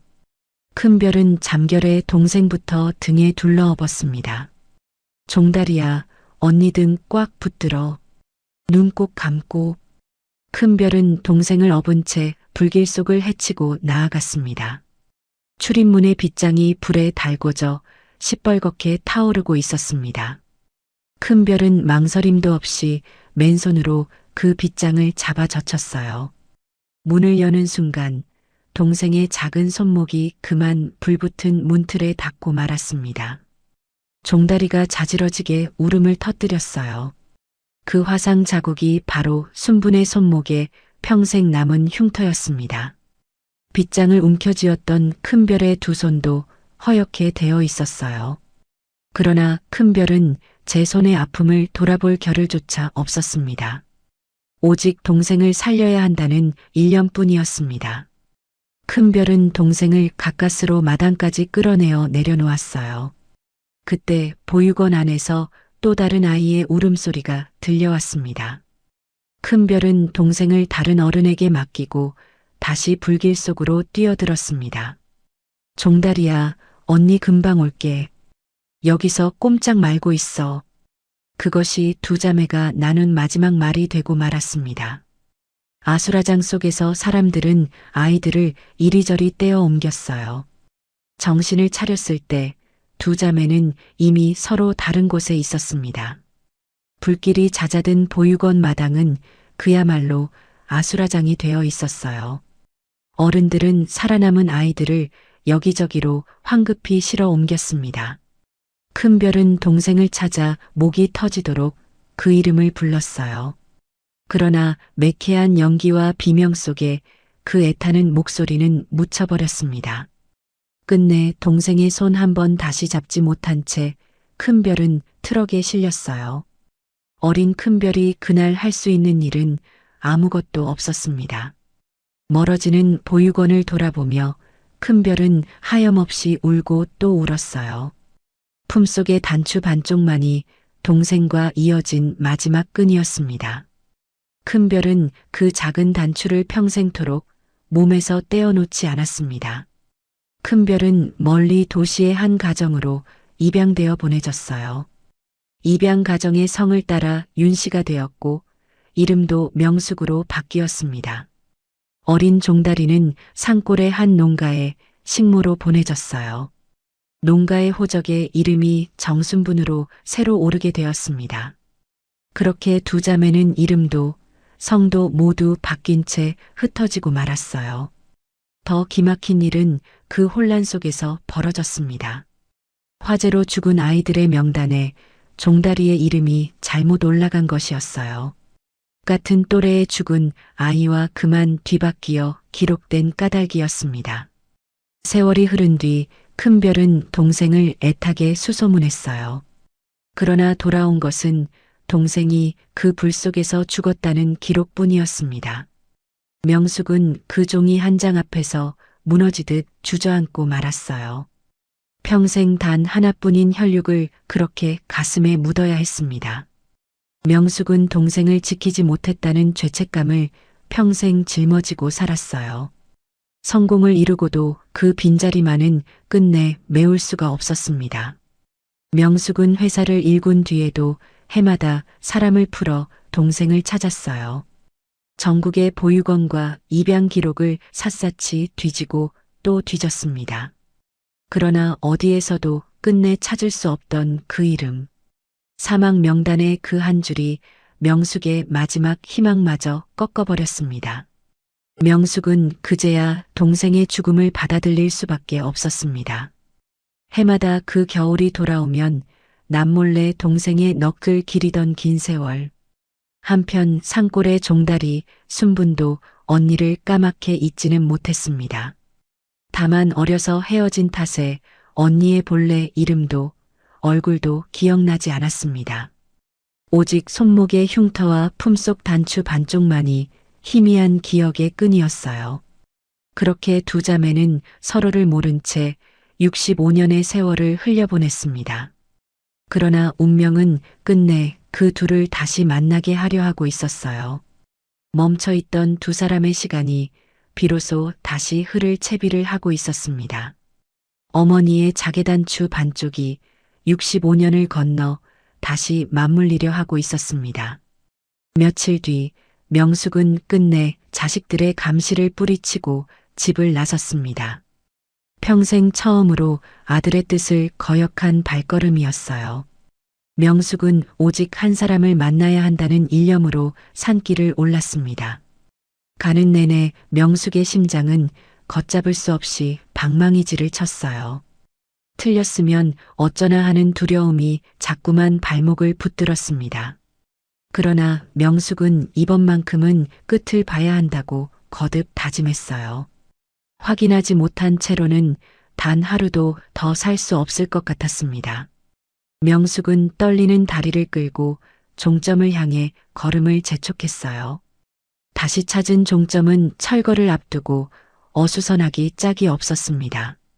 순부는 낡은 짐을 보따리에 싸며 매표소를 비우고 있었어요. 그 굽은 등을 본 순간 명숙의 두 눈에서 눈물이 핑 돌았습니다. 할머니. 명숙의 떨리는 목소리에 순분이 천천히 고개를 돌렸습니다. 뜻밖의 손님을 본 순분의 얼굴에 놀라움이 번졌습니다. 아니, 도시 양반이 여길 또 어쩐 일이래요. 명숙은 차마 말을 잇지 못하고 한참을 그저 바라보기만 했습니다. 가슴속에 차오른 수많은 물음들이 한꺼번에 엉켜버린 까닭이었어요. 명숙은 떨리는 손으로 순분의 두 손을 가만히 마주 잡았습니다. 내가 며칠 동안 한숨도 못 잤습니다. 자꾸만 할머니 이야기가 머릿속을 떠나질 않아서요. 순부는 영문을 몰라 그저 명숙의 얼굴만 바라보았습니다. 명숙은 떨리는 숨을 고르며 조심스레 입을 열었습니다. 할머니가 말한 곱단 어멈, 그 우물가, 그 종소리. 그게 전부 제 어릴 적 기억과 똑같습니다. 순분의 눈이 화등잔만하게 커졌습니다. 그러고 보니 손님도 보육원에서 컸다고 했지요. 명숙은 고개를 끄덕이며 끝내 떨리는 물음을 꺼냈습니다. 그럼 그 불난 밤, 그 종소리도 기억하십니까? 그 한마디에 순분의 온몸이 그대로 굳어버렸습니다. 오래도록 잊고 살던 그 끔찍한 겨울밤이 눈앞에 되살아났습니다. 잊으려 평생 애썼던 그 밤의 기억이 한꺼번에 밀려들었어요. 종소리와 매캐한 연기, 그리고 저를 다급히 부르던 목소리, 어린 순분을 업은 채 불 속을 내달리던 그 좁은 등, 순분은 떨리는 손으로 제 입을 가만히 틀어막았습니다. 설마 하던 생각이 이제는 또렷한 확신으로 차오르고 있었습니다. 불길과 연기, 그리고 저를 업고 달리던 누군가의 좁은 등. 순분의 입술이 가늘게 떨리며 한마디를 겨우 자아냈습니다. 큰별 언니? 평생 죽은 줄로만 알았던 그 이름이 좁은 매표소에 떨어졌습니다. 명숙의 눈에서 참았던 눈물이 왈칵 쏟아져 내렸습니다. 종달이야. 나다, 큰별 언니야. 순부는 도무지 믿기지 않는 듯 고개를 저었습니다. 그럴 리가 없어요. 우리 언니는. 명숙은 떨리는 손으로 순분의 왼쪽 소매자락을 가만히 걷어 올렸습니다. 야윈 손목에 새겨진 오래된 화상 흉터가 드러났습니다. 이 흉터, 그 불난 밤에 내가 빗장을 막다 너를 대인 자리야. 순분의 눈동자가 걷잡을 수 없이 흔들리기 시작했습니다. 명숙은 품속에서 작은 자개단추 반쪽을 떨리는 손으로 꺼냈습니다. 어머니가 남긴 단추, 우리가 반씩 나눠 가졌잖니. 순부는 떨리는 손으로 제 품속을 더듬어 무언가를 꺼냈어요. 65년을 한시도 몸에서 떼지 않은 자개단추 반쪽이었습니다. 두 사람이 떨리는 손으로 단추 반쪽을 맞대어 보았어요. 오래도록 헤어져 있던 두 반쪽이 거짓말처럼 딱 맞물렸습니다. 두 자매는 맞물린 단추를 바라보며 한동안 숨조차 쉬지 못했어요. 65년의 모진 세월이 그 작은 단추 위에서 하나로 이어졌습니다. 이제는 더 의심할 것도 부정할 것도 없었어요. 눈앞에 이 늙은 노인이 바로 평생을 그리던 동생이었습니다. 명숙의 온몸이 주체할 수 없이 떨려왔어요. 평생 죽었다고만 믿었던 동생이 살아서 제 앞에 서 있었습니다. 그 사실 하나에 명숙은 다리에 힘이 풀려 주저앉을 뻔했어요. 그 순간 두 노인은 누가 먼저랄 것도 없이 무너지듯 끌어안았습니다. 언니, 정말 언니가 맞구먼. 우리 큰별 언니. 종달이야, 미안하다. 내가 널 그 불 속에 두고 와서 65년 동안 묻어두었던 울음이 한꺼번에 터져 나왔습니다. 두 자매의 통곡이 텅 빈 산골 종점에 길게 메아리 쳤어요. 누구도 그 오랜 한과 그리움을 차마 막을 수 없었습니다. 명숙은 동생의 굽은 등을 토닥이며 같은 말을 되뇌었어요. 미안하다, 미안하다 하는 말만이 끝없이 흘러나왔습니다. 두 자매는 서로를 부둥켜 안고 목 놓아 통곡했어요. 죽은 줄로만 알았던 동생이, 잃은 줄로만 알았던 언니가 눈앞에 있었습니다. 세월이 앗아간 65년이 그 포옹 속에서 한순간에 녹아내렸어요. 철거를 앞둔 낡은 종점이 두 자매의 울음으로 가득 찼습니다. 두 자매는 서로의 얼굴을 매만지고 또 매만졌어요. 행여 이 순간이 꿈일까봐 차마 맞잡은 손을 놓지 못했습니다. 65년 동안 가슴에 쌓인 그리움이 뜨거운 눈물이 되어 흘렀어요. 못다한 말들이 울음에 막혀 좀채 입 밖으로 나오지 않았습니다. 두 사람은 그저 서로의 이름만을 부르고 또 불렀어요. 산골의 찬 바람도 그 뜨거운 포옹만은 끝내 어쩌지 못했습니다. 순부는 언니의 야윈 등을 쓸며 하염없이 눈물을 쏟았어요. 언니, 나는 언니가 죽은 줄도 모르고 평생을 혼자. 아니다. 이제 됐다. 이렇게 다시 만났으니 다 됐어. 명숙은 동생의 주름진 얼굴을 두 손으로 감싸쥐었습니다. 흐릿한 옛 사진 속 그 얼굴이 이제 또렷이 눈앞에 있었어요. 먼 옛날 등에 엎여 울던 어린 종다리가 백발이 되어 돌아온 것이었습니다. 두 자매는 한참을 그렇게 끌어안은 채 떨어질 줄을 몰랐어요. 마침내 명숙이 동생의 손을 잡고 그간의 사연을 띄엄띄엄 풀어놓았습니다. 화재 뒤 도시로 입양되어 이름과 성이 모두 바뀐 사연이었어요. 해마다 동생을 찾아 헤맸지만 사망 기록만 돌아왔다는 이야기였습니다. 순부는 그제야 평생 풀리지 않던 손목 흉터의 사연을 알게 되었어요. 이름도 얼굴도 잊었지만 몸은 그 따뜻한 등을 기억하고 있었던 것입니다. 두 자매는 잃어버린 세월을 더듬으며 울다 웃기를 거듭했어요. 서러움과 반가움이 한데 뒤엉켜 좀처럼 말을 잇지 못했습니다. 그래도 이제는 서로의 손을 놓지 않아도 된다는 사실이 꿈만 같았어요. 멈춰있던 두 자매의 시간이 비로소 다시 흐르기 시작한 순간이었습니다. 65년 만에 언니가 마침내 동생의 이름을 목 놓아 불렀습니다. 명숙은 동생 순분의 손을 꼭 잡고 함께 도시로 돌아왔습니다. 회장이 웬 산골 노인을 데려오자 집안이 발칵 뒤집혔어요. 아들 재호와 며느리 지영은 노골적으로 못마땅한 기색을 드러냈습니다.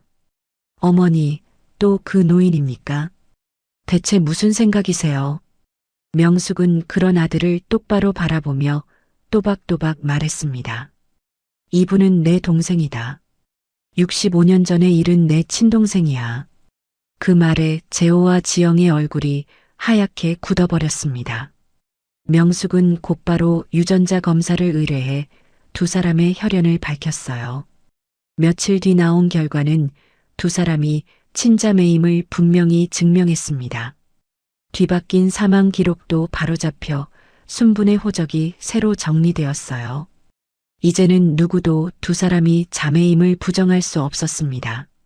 순분은 검사 결과지를 받아들고 한참을 멍하니 바라보았습니다. 종이에 적힌 친자매라는 글자가 좀처럼 믿기지 않았어요. 평생 혼자라 여겼던 자신에게 이런 날이 오다니 꿈만 같았습니다. 순분의 주름진 눈가로 또다시 굵은 눈물이 흘러내렸어요. 명숙은 그런 동생을 가만히 끌어안아 주었습니다. 이제 다시는 너를 혼자 두지 않겠다고 거듭 다짐했어요. 두 자매는 늦게 찾은 인연을 한시도 놓치고 싶지 않았습니다. 재호와 지영은 그제야 사태의 심각함을 깨닫고 안절부절 못했어요. 그러나 명숙이 밝혀야 할 진실은 그것만이 아니었습니다. 명숙은 그동안 자식들이 벌인 일들을 하나하나 들춰내기 시작했어요. 지영이 순분에게 봉투를 내밀며 협박했던 일이 먼저 드러났습니다. 순분을 종점에서 내쫓으려 철거를 앞당긴 일도 백일화에 드러났어요. 알고 보니 그 종점 일대의 개발에 재호의 회사가 얽혀 있었습니다. 근본도 모를 노인이 어머니 재산을 노린다고 멋대로 단정한 까닭이었어요. 재호 내외는 제 욕심에 눈이 멀어 친히 모를 짓밟은 셈이었습니다. 명숙은 그 사실을 모두 알고 한동안 말을 잇지 못했어요. 제 자식들이 그토록 모진 짓을 했다는 것이 믿기지 않았습니다. 평생 정직하게 가르쳐 키웠다고 자부했던 자식들이었어요. 그러나 재물 앞에서 그들은 끝내 사람의 도리를 저버리고 말았습니다. 명숙은 깊은 한숨과 함께 무거운 마음을 다잡았어요. 이 일만큼은 결코 어물쩍 덮고 넘어갈 수 없다고 생각했습니다. 잘못을 그저 덮어주는 것이 참된 사랑은 아님을 알기 때문이었어요. 명숙은 무거운 얼굴로 아들 내외를 조용히 마주 앉혔습니다. 그러고는 그동안 벌어진 일들을 차분한 목소리로 짚어나갔어요. 명숙은 그 모든 정황이 적힌 서류를 조용히 식탁 위에 올려놓았습니다. 너희가 내쫓으려 한 그 노인이 바로 내 하나뿐인 혈육이었다. 명숙의 목소리는 높지 않았지만 천근의 무게가 실려 있었습니다. 재호와 지영은 차마 고개를 들지 못한 채 입을 다물었어요. 명숙은 품속에서 자개단추 반쪽을 꺼내어 가만히 들어보였습니다. 내가 평생 이 단추 반쪽을 쥐고 동생을 찾아 헤맸다. 그런데 너희는 그 동생을 돈 몇 푼으로 내치려 들었어. 그 조용한 꾸짖음에 지영이 끝내 눈물을 보이고 말았습니다. 어머님, 저희가 어리석었습니다. 정말 죄송합니다. 재호도 그제야 무릎을 꿇고 어머니와 이모에게 머리를 숙였습니다.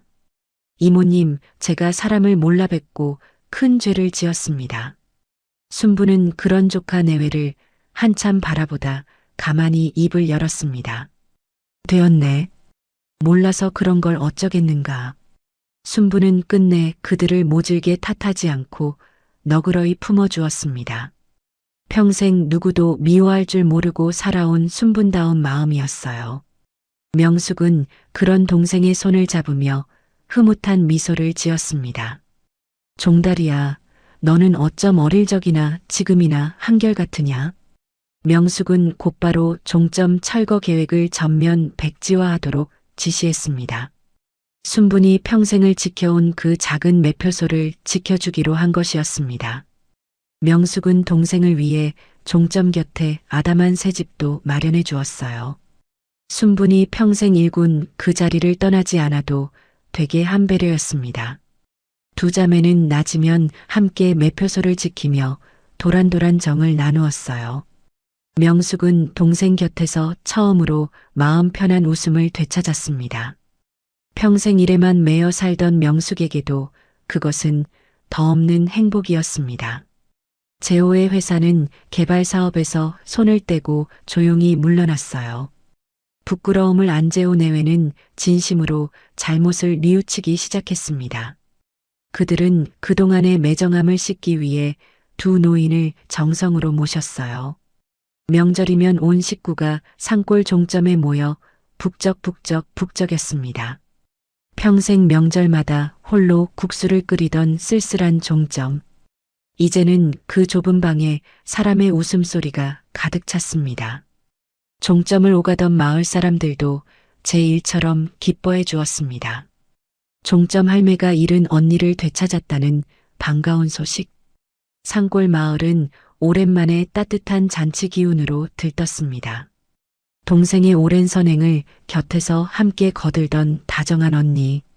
차비 없는 이에게 표를 끊어주는 일에 명숙도 기꺼이 손을 보탰습니다. 두 자매가 나란히 앉아 손님을 맞이하던 작은 매표소.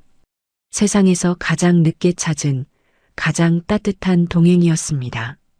명숙은 자식들을 호되게 벌하는 대신 스스로 깨닫게 두었습니다. 품위를 잃지 않는 그 단죄가 오히려 더 깊은 부끄러움을 남겼어요. 집안에는 오래도록 막혀있던 따뜻한 기운이 다시 돌기 시작했습니다.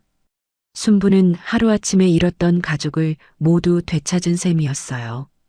언니와 조카 내외, 그리고 따뜻한 보금자리까지 생긴 것이었습니다.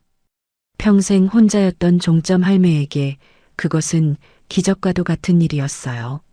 순부는 밤마다 자개단추 반쪽을 어루만지며 가만히 미소 지었습니다. 이제는 그 단추를 외로이 만질 일이 없다는 것이 꿈만 같았어요. 세상은 끝내 선한 사람의 자리에 꽃을 피워주는 법이었습니다. 순분이 평생 베풀며 지켜온 그 자리가 비로소 꽃자리가 된 것이었어요. 한때 순분이 걷어주었던 가출 소녀 미래도 그 반가운 소식을 들었어요. 미래는 고마운 마음에 다시 종점을 찾아와 두 할머니를 꼭 안아드렸습니다. 두 자매에게 이제 남은 것은 함께할 따뜻한 날들 뿐이었습니다. 산골에도 어느덧 따뜻한 봄이 찾아왔습니다. 두 자매는 손을 맞잡고 생애 첫 나들이에 나섰어요. 명숙이 동생을 데리고 가장 먼저 찾은 곳은 옛 보육원터였습니다. 65년 전 불타버린 그 자리는 이제 작은 들꽃밭이 되어 있었어요. 낡은 건물도 우물도 종도 모두 사라지고 없었습니다. 그러나 두 자매의 기억 속에서는 모든 것이 생생하게 되살아났습니다. 여기쯤에 우물이 있었지. 언니가 두레박을 길어주던. 순분이 들꽃밭 한 구석을 가리키며 옛 생각에 잠겼습니다. 그래, 그리고 저기쯤에 밥대를 알리던 종이 있었고, 명숙도 아련한 눈빛으로 텅 빈 자리를 더듬었습니다. 두 자매는 한참을 그 자리에 서서 어린 시절을 떠올렸습니다. 곱단 어멈의 따뜻한 손길과 정겨운 그 말도 함께 떠올랐어요. 종은 울다가도 제풀에 그치는겨. 이제는 두 자매가 그 말을 나란히 읊으며 가만히 웃었습니다. 평생 가슴에 묻어두었던 그리움이 비로소 따스하게 풀려났어요. 두 자매의 머릿속에 그 시절이 어제처럼 또렷이 떠올랐습니다. 한 이불 속에서 서로의 발을 녹여주던 시린 겨울밤, 멀건 죽 한 그릇을 나눠 먹으며 깔깔대던 어린 두 얼굴. 가난했지만 서로가 있어 외롭지 않던 시절이었습니다. 그 모든 기억의 한가운데 언제나 함께였던 언니 큰별. 종다리에게 큰별은 그 시절 유일한 빛이었습니다. 다음으로 두 자매가 향한 곳은 부모님의 산소였습니다. 명숙이 오랜 세월 홀로 돌봐 온 두 분의 묘였어요. 순부는 한 번도 찾지 못했던 부모의 묘 앞에서 무릎을 꿇었습니다. 엄마, 아빠. 종다리가 이렇게 늦게야 인사를 드려요. 순분의 눈에서 뜨거운 눈물이 하염없이 흘러내렸습니다. 명숙은 품에서 두 개의 자개단추 반쪽을 꺼내어 가지런히 모았습니다. 65년 만에 온전히 하나가 된 어머니의 자개단추였어요. 엄마, 우리 두 딸이 드디어 다시 만났어요. 이제 다시는 헤어지지 않을게요. 지켜봐 주세요. 두 자매는 어머니의 묘 앞에서 어린아이처럼 나란히 절을 올렸습니다. 오래 묵은 한이 봄바람을 타고 스르르 풀려나가는 듯 했어요. 순부는 평생 부모의 얼굴조차 기억하지 못하고 살았습니다. 너무도 어릴 적에 헤어진 까닭이었습니다. 그런 순분에게 부모의 묘는 한없이 낯설고도 사무친 자리. 비로소 찾은 어머니 아버지 앞에서 순부는 한참을 흐느꼈습니다. 말없이 동생의 등을 쓸어주던 언니의 따뜻한 손길. 두 자매의 눈물이 봄볕에 마른 잔디를 가만히 적셨습니다. 성묘를 마친 두 자매의 얼굴은 한결 가벼워져 있었습니다. 그날 이후 두 자매는 못다한 세월을 차곡차곡 채워나갔어요. 함께 사진관에 들러 난생 처음 자매 사진을 찍기도 했습니다. 나란히 한복을 곱게 차려입고 환하게 웃는 사진이었어요. 명숙은 그 사진을 회장실 책상 위에 가장 크게 걸어두었습니다. 빛바랜 흑백 사진 곁에 이제 환한 컬러 사진이 나란히 놓였어요. 두 자매는 봄꽃이 피면 함께 꽃구경을 다녔습니다. 여름이면 평상에 누워 어린 시절 이야기로 밤을 지새웠어요. 명숙은 동생에게 못해준 것들을 하나하나 챙겨주었습니다. 따뜻한 옷을 사입히고 만난 것을 손수 먹여주었어요. 순부는 그런 언니의 마음이 고마워 자꾸만 눈시울을 붉혔습니다. 언니, 나는 이제 죽어도 여한이 없겠구먼. 그런 소리 말아라. 우리 앞으로 살 날이 얼마나 많은데. 명숙은 동생의 손을 꼭 잡으며 정겹게 핀잔을 주었습니다. 두 자매는 어린 시절 못다한 것들을 하나하나 다시 누렸습니다.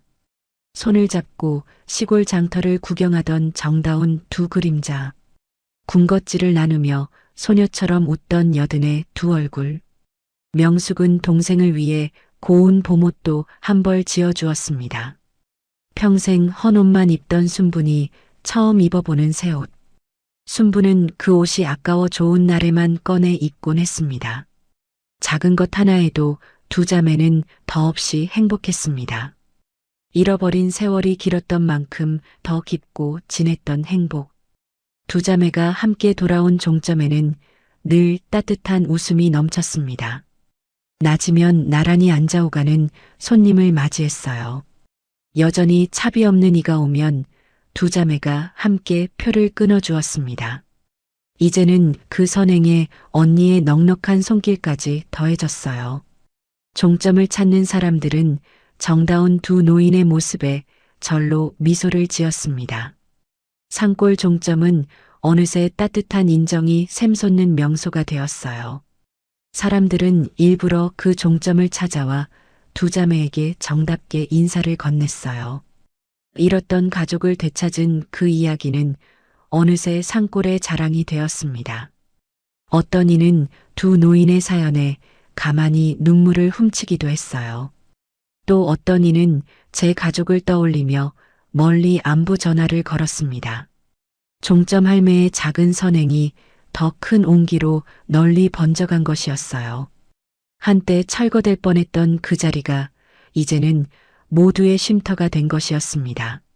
순분이 평생 홀로 지켜온 그 자리에 비로소 환한 꽃이 피어났어요. 선한 사람이 앉은 자리에 끝내 꽃이 핀다는 옛말 그대로였습니다.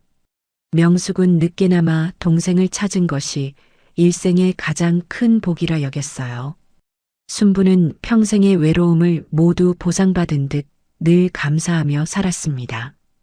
두 자매는 서로를 바라보는 것만으로도 마음이 든든했어요.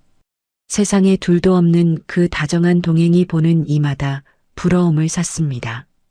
두 자매는 늦게 찾은 행복을 하루하루 소중히 보듬으며 살아갔어요. 지나간 65년의 슬픔보다 남은 날들의 따뜻함이 더 크게 다가왔습니다. 두 자매는 종종 들꽃밭이 된 옛 보육원 자리를 다시 찾곤 했어요. 그 자리에 나란히 앉아 도란도란 옛 이야기를 나누었습니다. 슬펐던 그 자리가 이제는 가장 정다운 추억의 터가 되었어요. 아픔도 긴 세월이 흐르고 나면 끝내 따뜻한 자리로 피어나는 법이었습니다. 멈췄던 두 자매의 시간이 이제는 봄볕 아래 다시 환히 흐르고 있었습니다. 그로부터 다시 몇 해의 봄이 산골을 다녀갔습니다. 종점의 낡은 매표소는 여전히 그 자리를 묵묵히 지키고 있었어요. 이제는 200발의 자매가 나란히 그 안을 지켰습니다. 첫 차가 들어오면 함께 표를 끊고 막차가 떠나면 함께 비지를 했어요. 여전히 차비 없는 이가 오면 두 자매가 말없이 표를 내밀었습니다. 다만 이제는 그 곁에 외로움 대신 다정한 온기가 가득했어요. 명숙은 도시의 큰 회사를 자식들에게 물려주고 동생 곁으로 내려왔습니다. 평생 일에만 매여 살던 언니가 비로소 참된 쉼을 찾은 것이었어요. 봄이면 두 자매는 종점 마당에 채송화와 봉숭아를 나란히 심었습니다. 여름밤이면 평상에 누워 함께 밤하늘의 별을 헤아렸어요. 가을이면 마당에 빨간 고추를 널며 도란도란 이야기를 나누었습니다. 겨울이면 한 이불 속에서 어린 시절처럼 서로의 발을 녹였어요. 네 계절이 돌고 도는 동안 두 자매는 한시도 떨어지지 않았습니다. 어릴 적 보육원에서 그랬듯 늘 서로의 곁을 살뜰히 지켰어요. 명숙은 동생의 흰머리를 곱게 빗겨주며 옛 노래를 흥얼거렸습니다. 순부는 그 정겨운 노랫소리에 기대어 평생의 외로움을 잊었어요. 햇살 좋은 날이면 두 자매는 평상에 나란히 앉았습니다. 어머니가 남긴 자개단추를 함께 들여다보며 옛 이야기를 나누었어요. 이제는 온전히 하나가 된 그 단추가 두 사람의 가장 큰 보물이었습니다. 순부는 그 단추를 어루만질 때마다 가만히 미소를 지었어요. 평생 그리워하던 그 손이 이제는 늘 곁에 있었기 때문이었습니다. 두 자매는 서로의 얼굴만 마주봐도 마음이 든든했습니다. 못다한 65년의 정을 하루하루 차곡차곡 채워갔어요. 가끔은 어린 시절처럼 사소한 일로 티격태격 토라지기도 했습니다. 그러나 이내 손을 맞잡고 함께 웃어버리곤 했습니다. 늙어서 다시 만난 자매에게는 미운 정조차 한낱 그리움. 두 사람은 이제 단 하루도 허투루 흘려보내지 않았습니다. 재호와 지영도 철이 들어 명절마다 두 노인을 살뜰히 찾았어요. 한때 매정했던 그 마음에도 이제는 따뜻한 정이 깊이 자리 잡았습니다. 순분이 걷어주었던 가출소녀 미래도 어엿한 어른이 되어 찾아왔어요. 미래는 종종 종점에 들러 두 할머니의 다정한 말동무가 되어 주었어요. 산골의 작은 종점은 그렇게 늘 사람의 온기로 북적였습니다. 세월은 흘러도 그 종점에 깃든 따뜻함만은 조금도 변하지 않았습니다. 누구 하나 외면하는 법 없던 그 작은 매표소. 종점을 찾는 이마다 두 자매의 다정함에 절로 마음이 놓였습니다. 오가는 버스 기사도 두 노인의 안부를 살뜰히 물어왔습니다. 한 그릇에 옹기로 데워지던 산골의 깊은 밤, 두 자매가 끓여내는 멸치국수는 여전히 종점의 명물이었습니다. 막차 놓친 나그네는 오늘도 그 국수로 시린 몸을 녹였습니다. 받은 복을 다시 이웃에게 나누며 살던 정 많은 두 자매. 언니의 넉넉한 손길까지 더해져 그 정이 곱절로 깊어졌습니다. 그 작은 종점은 산골에서 가장 따뜻한 자리로 오래오래 남았어요. 돌이켜보면 모든 것은 작은 5,000원에서 시작된 일이었습니다. 이름도 모르는 손길이 말없이 채워주던 그 작은 정성. 그것이 끝내 끊어졌던 핏줄을 다시 이어준 것이었습니다. 누군가에게 베푼 작은 정성은 결코 헛되이 사라지지 않았어요. 돌고 돌아 언젠가는 더 큰 온기가 되어 되돌아오는 법이었습니다. 순부는 평생 그 진리를 말없이 몸소 보여준 사람이었습니다. 가진 것 하나 없어도 마음만은 늘 넉넉했던 종점 할매. 끝내 기적 같은 재회를 불러온 종점 할매의 그 따뜻한 마음. 두 자매의 이야기는 산골을 넘어 멀리 퍼져나갔습니다. 사람들은 그 잔잔한 사연에서 저마다 작은 위로를 얻었습니다. 누군가는 잊고 지내던 가족에게 오랜만에 안부를 전했어요. 또 누군가는 곁에 이웃에게 작은 선행을 베풀어 보기로 마음먹었습니다. 종점 할매가 평생 뿌려온 온기가 그렇게 널리 번져갔어요. 세상을 데우는 불씨가 된 그 작은 정성 하나. 내가 베푼 작은 온기는 돌고 돌아 끝내 꽃이 되어 돌아옵니다.